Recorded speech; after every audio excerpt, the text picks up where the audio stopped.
um dia abençoado para você que acompanha o modo feliz de viver em harmonia com a natureza. E hoje estamos aqui em Brasília, neste recinto sagrado, para trazer mais experiências de vidas para você.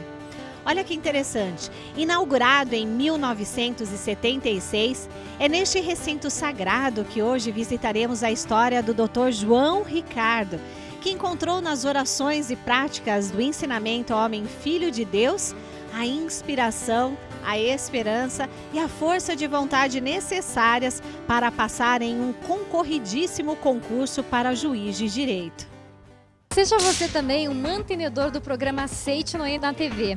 Acesse o site www.sni.org.br ou através dos telefones 0800 770 2600 ou para 0 operadora 11 5074 4180 de telefone celular.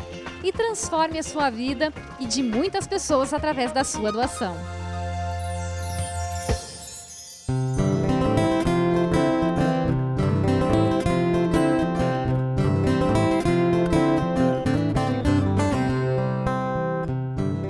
O programa de hoje está especialíssimo. Olha, a gente tem aqui uma pessoa que é formada em Direito pela Universidade Católica de Brasília no ano de 2003. Ele estudou anos a fio para vários concursos dificílimos e hoje é juiz de direito.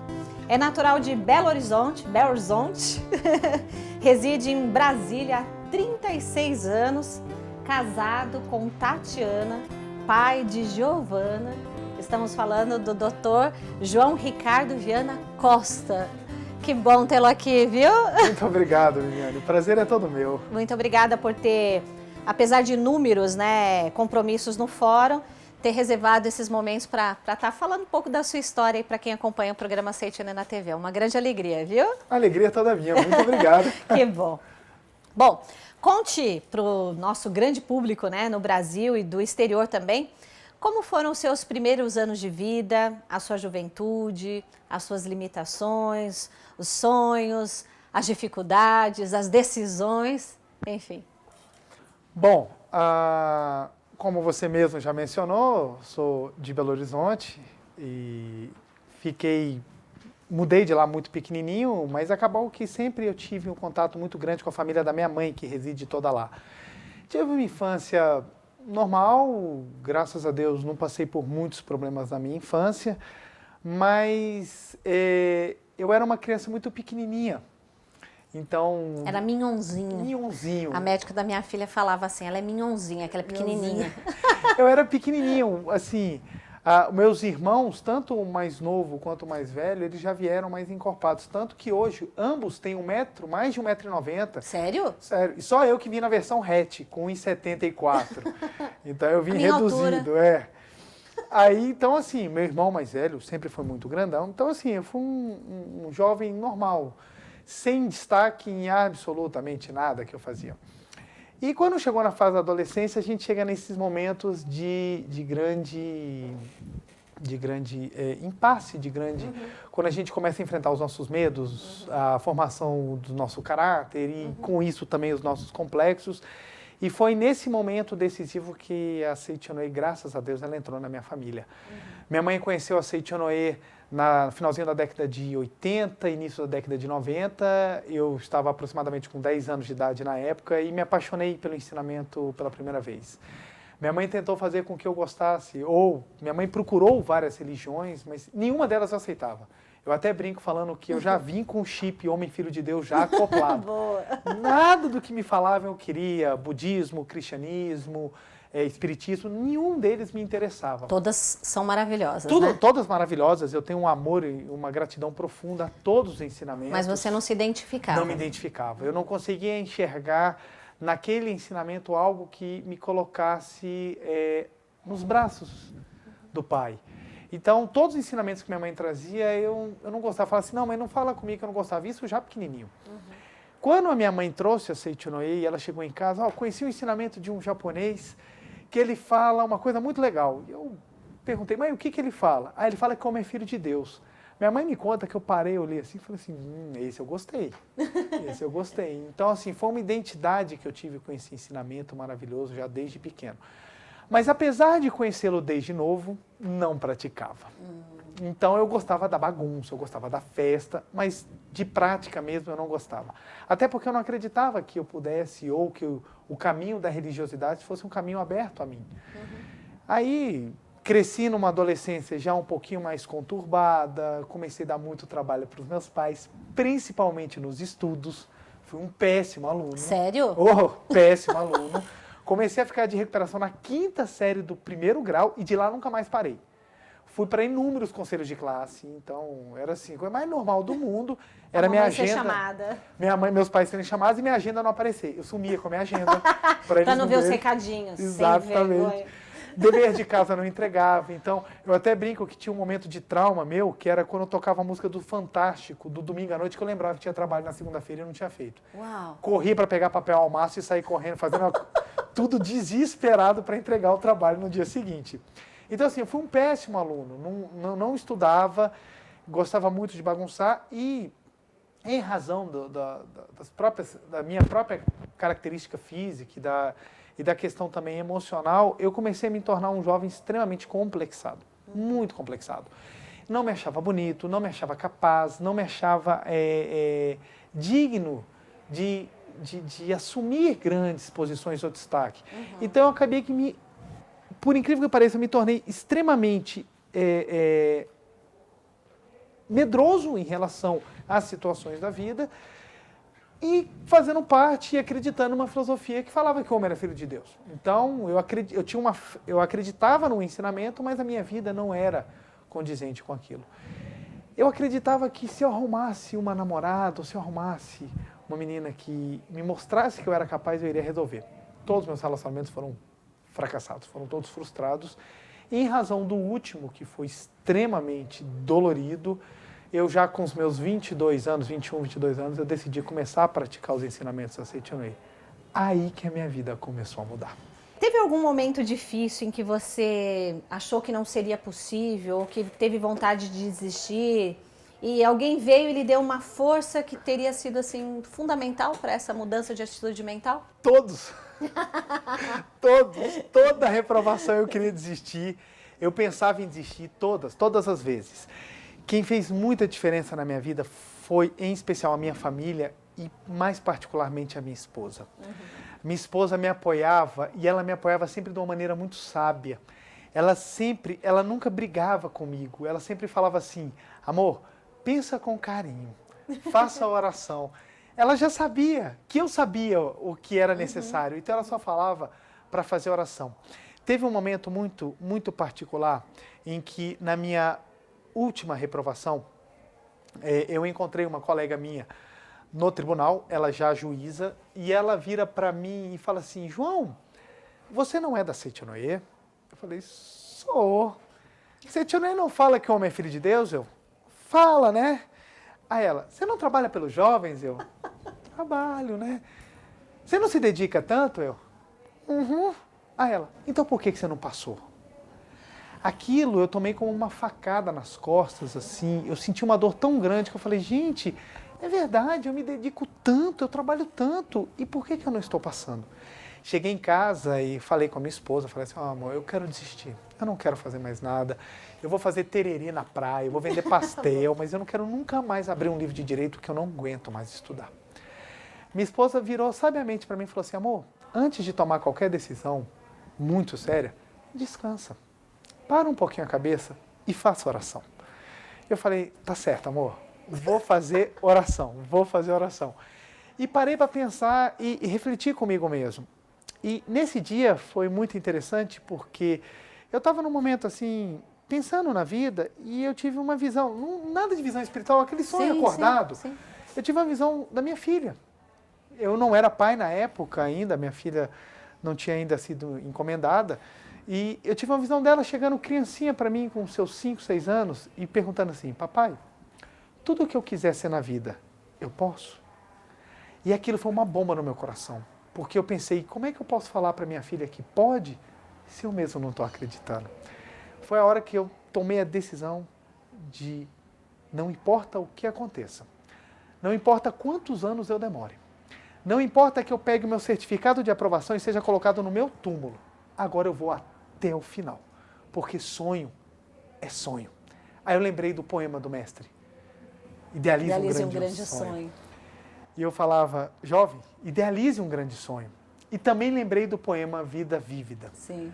Quem disse que sou um covarde, sucumbindo ante as dificuldades. Tomei a firme decisão. No dia seguinte, ao levantar, minha esposa já, quando passa pela sala, já eu estou estudando. Ela vira e fala assim, ué, amor, voltou a estudar? Aí eu virei para ela e falei assim, amor, sonho é sonho. E agora eu vou até o final. E ainda falei para ela, entendi por que eu ainda não estou passando. Ela falou, meu amor, por que você não está passando? Eu falei, é para incrementar o relato. Porque se o relato vier muito fácil, todo mundo vai achar, porque é gênio, é fantástico. Então eu preciso mostrar que pessoas comuns também fazem coisas grandiosas. Então era para incrementar o relato que estava demorando. Qual a importância da Seichonoye em sua vida? Você falou muito bem aqui em alguns momentos. E eu gostaria de saber dessa importância, se você leva, né, esse sentido de missão de salvar a humanidade também para suas atividades como juiz. Bom, eu resumo a Seichonoye numa palavra na minha vida, tudo. Porque eu só consigo ser um bom filho, eu só consigo ser um bom marido, eu só consigo ser um bom cidadão, eu só consigo ser um bom magistrado graças a Seichonoye. Porque ela me ensina, antes de qualquer status, antes de qualquer posição, antes de qualquer coisa, eu sou filho de Deus. E se eu sou filho de Deus, eu sou amado. E toda pessoa que é amada, ela sente vontade de amar. Então isso me engrandece de uma maneira única. Então eu tenho uma sensação que mesmo que eu dedicasse toda a minha vida a Seichonoye, ainda não ia ser suficiente para retribuir tudo o que a Seichonoye fez por mim. Então a gente até brinca aqui em Brasília falando que não é a Seichonoye que precisa de nós, somos nós que precisamos da Seichonoye. Então a Seichonoye para mim é meu pão espiritual diário. Não tem um dia sequer que eu não leia alguma coisa da Seichonoye ou não faça alguma das práticas. Então para mim é fundamental. Então não tem como separar a minha pessoa de um praticante ou alguém que busca manifestar a vida de Deus. Então eu levo tudo para o trabalho. Então no meu trabalho eu tenho um carinho e um cuidado de não lidar apenas com números ou papel, mas lidar com pessoas, de tentar ajudar as pessoas, inclusive com palavras positivas, palavras de incentivo. Então, dentro do meu trabalho, eu tento ser mais do que só um juiz. Aquela figura daquele juiz severo, daquele juiz que só saiba brigar, mas muitas vezes que saiba levar uma palavra de amizade, inclusive até chorar em audiência. Quando, às vezes, o drama da vida das pessoas é tão grande que eu viro para as pessoas e falo, o máximo que eu posso ajudá-los nesse momento é com uma oração ou com um compartilhamento de dor. Eu sinto a dor de vocês e eu quero ajudá-los. Então eu levo muito da minha vivência dentro da Seichonoye para a minha vida profissional. Então, estar no tribunal, estar na Seichonoye, estar no tribunal para mim muda só o prédio. A sensação para mim é a mesma. Missão. Eu preciso ajudar. Eu preciso contribuir. Eu posso fazer a diferença. Legal. Tem experiências interessantes assim de práticas efetivas no seu trabalho? Tenho. Pode contar algumas pra gente? Bom, como a Seichonoye é um ensinamento que não tem sectarismo religioso, ele abarca a verdade contida em todas as religiões, então é a linguagem universal do amor. Então eu consigo tranquilamente conversar com todo mundo, seja nas audiências, seja os próprios servidores das varas, tranquilamente, sem precisar falar de religião. Eu falo de espiritualidade sem falar de religião. Porque muitas vezes as pessoas acham que falar de religião é você estar falando de algo que coloque um contra o outro, e não tem absolutamente nada a ver. Eu tive uma experiência numa audiência em que uma senhora entrou muito chateada, ela estava muito brava. Era uma questão de uma pensão alimentícia em que o ex-marido dela estava devendo e ele parou de pagar e ele não estava sendo encontrado no processo. Então ela entrou muito revoltada e ela já chegou para mim e falou assim, doutor, esse cidadão aí é um vagabundo, isso aí não vale nada, ele quer te enganar. E eu virei para ela e falei assim, olha, não se preocupa que processo eu sei resolver. Eu quero saber da senhora se a senhora quer resolver o seu problema. Porque a senhora me falou que estava passando muita necessidade. Ela falou, eu quero urgentemente resolver o meu problema. Eu falei, então se você fizer duas coisinhas, você vai resolver o seu problema. Ela o que eu tenho que fazer? Aí eu falei assim, a primeira, Primeiro eu perguntei, você vai fazer? Porque se não for fazer, eu não vou falar. Ela, não, vou fazer. Eu falei, a primeira você tem que fazer oração de perdão para ele. Ela falou, eu perdoar? Eu falei, qual é a sua religião? Ela falou, sou católica. Pois muito bem, Jesus Cristo ensinou na Bíblia, perdoe 70 vezes 7. Então você precisa perdoar. Aí ela fez uma cara assim, tá, eu faço até perdão, faço oração de perdão sim para ele. E qual é a outra? Eu falei, a outra você tem que fazer oração para ele, abençoá-lo, desejar a prosperidade dele. Aí ela, eu fazer oração para aquele vagabundo prosperar? Eu falei, exatamente isso. Quando você deseja a felicidade do próximo, quem recebe é você. Se ele ficar rico, o que acontece com sua pensão? Ela aumenta. Pois, muito bem, esse é o segredo da felicidade. O coração dessa mulher se transformou. Ela que entrou tão pesada, que entrou tão triste, abriu um sorriso e saiu da audiência assim, que ele seja rico, que ele seja rico, que ele seja abençoado, que ele seja abençoado. Saiu abençoando aquele que ela chegou falando exatamente. Que era um vagabundo. Saiu completamente diferente. E o secretário de audiência que estava do meu lado virou e falou assim, doutor, nunca tinha visto isso. Falei, pois é a esperança que a gente leva para o coração das pessoas. Porque a gente sabe que uma palavra de um juiz tem peso na vida das pessoas. As pessoas, elas nos observam como alguém que tem uma sabedoria, assim, chega a ser até um mistério. E é muito gratificante poder utilizar, poder auxiliar dos poucos momentos que eu tenho para conversar com as pessoas e ao invés de só brigar, ao invés de só impor a lei, também levar uma palavra de amor, uma palavra de carinho, uma palavra de esperança. Teve um outro caso que esse foi muito marcante, que foi também na vara de família, uma ação de exoneração de alimentos em que o pai entrou contra o filho. O filho já estava com mais de 20 anos, não trabalhava, não estava estudando. Então, pela lei... não há necessidade não do havia pai necessidade. ajudar mais. Uma decisão minha, de uma folha, já resolveria o processo. Mas na audiência eu pensei, não basta só resolver processo, eu preciso ajudar as pessoas a resolver problemas. E a audiência, quando começou, o pai virou para mim e falou assim, doutor, o que está me entristecendo muito no meu coração é o fato de que eu cheguei no fórum e meu filho sequer me deu uma boa tarde.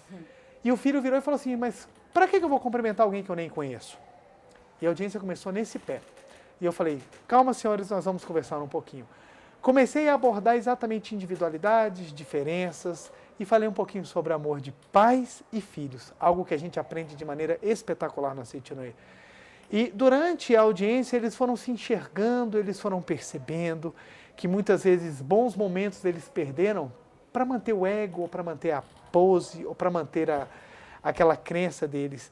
E eles começaram a se ouvir, eles começaram a se comunicar. E no meio da audiência, o pai vira e fala assim, filho, eu não sabia que você estava passando por isso. E o filho falou, pai, eu também não sabia que você estava passando por isso. Eles eram desconhecidos. E eles começaram a se entender e se enxergar. E num dado momento, o pai se levanta, chega no filho e dá um abraço assim, carinhoso, um abraço forte. E fica numa alegria. E eu fiquei muito alegre de ver aquele pai naquela alegria. E terminou a audiência em acordo. E um dos itens do acordo era eles saírem do fórum, se reunirem numa lanchonete para comer um sanduíche e colocar a conversa em dia. E quando terminou a audiência, o pai saiu numa alegria, assim, ele saiu saltitando. Foi assim, uma imagem assim, maravilhosa de ver aquele senhor que entrou tão pesado, sair saltitante de felicidade. E o filho estava saindo, ele vira para mim e fala assim, doutor, posso dar uma palavrinha com o senhor? Eu falei, claro, pois não. Ele vira para mim e falou assim, eu tinha certeza que hoje ia ser o dia mais chato da minha vida, o dia mais triste da minha vida, que eu ia sentar aqui e ia ter só um monte de gente brigando comigo. Eu nunca imaginei que o Senhor fosse dar meu pai de volta.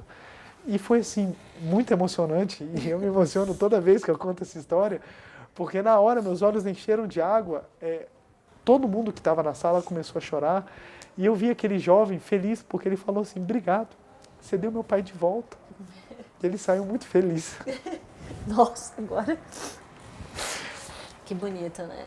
É muito gratificante. E naquele momento, eu lembrei de toda a minha época que eu estava estudando, todas as dificuldades que eu passei na minha vida. E eu falei, valeu a pena. Valeu a pena. Cada dificuldade que eu superei valeu a pena, porque eu pude fazer a diferença na vida de alguém. Isso é muito bom. É muito bom. Se você pudesse descrever a importância da sua família, da sua esposa hoje, né? Da sua filha na sua vida, na sua trajetória, nos sonhos que virão. É tudo. É tudo. Dos meus pais eu descobri que quando a gente busca fazer nossos pais felizes, quem colhe a felicidade somos nós. Uma vez foram fazer uma homenagem para mim e foram entrevistar meu pai. E meu pai, eu amo meu pai de paixão, e uma das grandes coisas que eu aprendi com meu pai é a retidão. Meu pai sempre foi um homem muito correto. E meu pai, ele é muito espontâneo. Uma vez o meu pai chegou para mim e falou assim, para mim não, ele falando na homenagem, ele falou assim, olha, eu achava que o João não fosse dar certo, mas não é que ele deu? Eu achei aquilo o máximo, porque eu falei, olha que legal, eu consegui mostrar para o meu pai que eu valho a pena. A minha mãe é tudo, porque minha mãe me deu o maior de todos os meus presentes, que foi o meu lado espiritual. Uhum. Eu tenho vários colegas juízes que eles estão ruins, eles estão tristes, eles estão sofrendo. Então, muitas vezes as pessoas olham e falam assim, não, ele atingiu o máximo profissional, ele é uma pessoa feliz. E não é isso que acontece. Eu tenho colegas meus que estão passando por problemas seríssimos de depressão, que estão sendo afastados do trabalho pela incapacidade de lidar com sua própria vida. Então, a minha mãe me deu o complemento, ela me deu o que me dá a base, que é a parte espiritual. Então, os meus pais são tudo. Minha mãe é a minha heroína, meu pai é meu herói. Então, minha gratidão é eterna aos meus pais, os meus irmãos que tanto me ajudam, a minha esposa, que é minha companheira já há 14 anos, nós estamos juntos. Tudo isso já? Tudo isso já. Anos. 9 anos de casado. Tati. 14 anos juntos.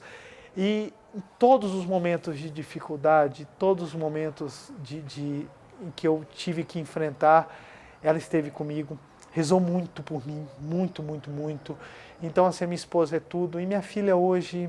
é assim, não tem coisa que me acalente mais, que me dê mais vontade de trabalhar pelo próximo. É isso que me faz feliz. Porque problemas eu tenho, e muitas vezes problemas piores do que eu tinha antes. Hoje em dia eu enfrento dificuldades muito maiores do que eu tinha antes. Eu passo por situações que me colocam à prova, às vezes, piores do que as anteriores. Mas o que faz a diferença é eu saber que pode vir problema, pode vir dificuldade, pode vir até carência. O que eu sou faz a diferença.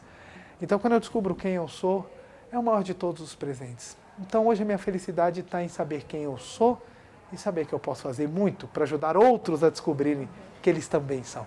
Gostaria que você deixasse uma mensagem final para quem está vendo, né, esse programa abençoado, que de repente passa por dificuldades, sim, passamos, e muitas vezes não temos o ensinamento da Seitonoi para perceber que são alertas da vida, né? Que aquilo vem para exteriorizar a nossa capacidade. Então, eu gostaria que você deixasse uma mensagem para todos que nos acompanham. Primeiro, muito obrigado por essa oportunidade de poder compartilhar com vocês a minha experiência. Eu diria o seguinte, muitas vezes achamos que precisamos ser especiais para levar uma vida especial. E eu aprendi que o comum é que dá a oportunidade de nos tornarmos especiais. Quantas pessoas vêm com talentos, vêm com qualidades fantásticas, mas não conseguem se desenvolver porque não conhecem o caminho ou não sabem como fazer com que aquela qualidade atinja a sua finalidade.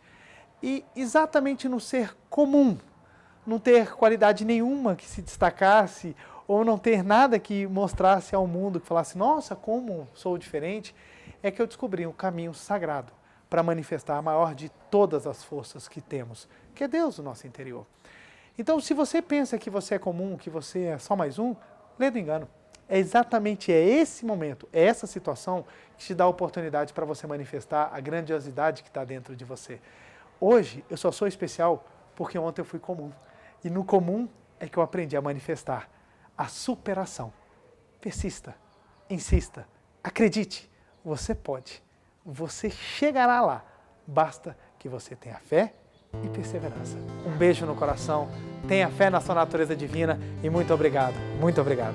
Muito obrigada, foi maravilhoso, viu? Muito obrigado, muito obrigado. Gente, a Seitonoi é isso, vidas e famílias alicerçadas que se tornam base alicerçante de uma sociedade mais justa e iluminada, de um mundo ideal a partir do ideal de pessoas como o Dr. João Ricardo, que aqui está, preletor da Seitonoi, juiz de direito do Poder Judiciário da República Federativa do Brasil. Muito obrigada por essa sua história linda e inspiradora. Muito obrigado, Viviane. Eu que agradeço a oportunidade. Muito obrigado de coração. Muito obrigada.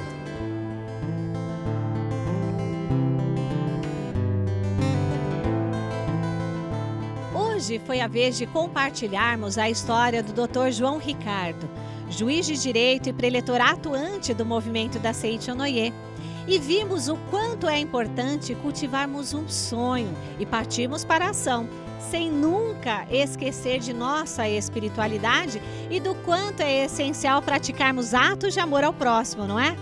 Agradecemos a sua companhia, fica por aqui o programa Seiti-Onoye, o modo feliz de viver em harmonia com a natureza, e nos encontramos nos nossos próximos episódios, tá bom? Até lá! Tchau, tchau!